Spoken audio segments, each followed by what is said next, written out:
আজকে আমরা দেখবো দশমিকের গুণ। একদম পুরো সহজ পদ্ধতি। বাচ্চাদের একটা জিনিস সব থেকে বেশি সমস্যা হয়, সেটা দশমিক সংখ্যার গুণ আমরা কিভাবে করব।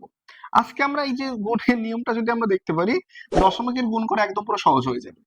যেমন 2.5 আর 3.5, এই দুটো গুণ করবো আমরা দশমিকের গুণ।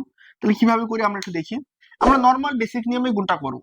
আমাদের এত কিছু ভাবার দরকার নেই কোথায় দশমিক দিতে হবে না দিতে হবে। আমরা নর্মাল এখানে 25 মনে করে, এখানে 35 মনে করে গুণ করব। 5 5 25 5, হাতে আমার 2, 5 2 10 আর 2 12। এখানে আমরা সেই বেসিক নিয়মে গুণ করব। 3 5 15, 5 হাতে আমার 1, 3 2 6 রেখে 7, যোগ করি 5 5 আর 2 7, 7 আর 1 8। এখানে দেখো একটার আগে দশমিক আসলো, এখানেও একটার আগে দশমিক। এই মোট কটার আগে দশমিক এসছে? দুটোর আগে। তাহলে আমরা ঠিক একই লাইনে এই দুটোর আগেই দশমিক বসিয়ে দেবো। ঠিক আছে, দেখো আমরা আরো কিছু অঙ্ক করি, তাহলে তোমাদের আরো বুঝতে সুবিধা হবে। 2.51 0.31, এটা আমরা গুণ করব। গুণ করার পরে দেখি কি হয়। এটার সাথে এটার গুণ করলে কত হয়? 1 1 কে 1, 5 1 কে 5, 2 1 কে 2। এটার সাথে এটা গুণ করলে 3 1 কে 3, 3 5 15, 5 হাতে মার 1, 3 2 6 রেখে 7। শূন্য দিয়ে তো গুণ করা না করা সমান। যোগ, এটা আমরা লিখি 5 আর 3 8, 5 আর 2 7, 7।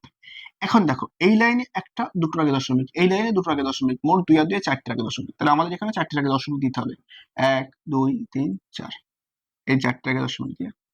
এইটা হচ্ছে আমাদের এই প্রশ্নটার সঠিক অ্যান্সার। আমরা যদি আরো কিছু অঙ্ক দেখি এই টাইপেরই, 5.67 0.01, ডাইরেক্ট গুণ করছি 7 1 7, বা আমরা এখানে একটা সংখ্যাটা একটু বড় পাতে 7 পাতে, 7 7 49, 9 হাতে আমার 4, 6 7 42 আর 4 46, 6 হাতে আমার 4, 5 7 35 আর 4 39। আচ্ছা দেখি, তার মধ্যে মোট কটা আগে দশমিক হলো? একটার আগে দশমিক, দুটোর আগে দশমিক, তিনটে, চারটে। তাহলে 1 2 3 4, এই জায়গাটা আমার দশমিক দিতে হবে। এই যে তোমাদের এই টাইপের কিছু বাড়ির কাজ দিচ্ছি। দশমিকের গুণের ক্ষেত্রে অনেক সমস্যা হয় সকলেরই, এই জন্য আমরা দশমিকের অঙ্ক একদম পুরো সিম্পল ভাবে, দশমিক অঙ্ক করার সময় আমরা মনে করবো দশমিক নেই, ফার্স্টে দশমিক নেই মনে করে কোনটা করব, গুণটা করা হয়ে গেলে আমরা গুনবো এটা কটার আগে দশমিক আছে। তাহলে আমাদের দশমিকের অঙ্ক গুণ একদম পুরো জলের মতো সহজ হয়ে যাবে। নর্মাল গুণের থেকে দশমিকের গুণ করতে আরো বেশি মজা লাগবে।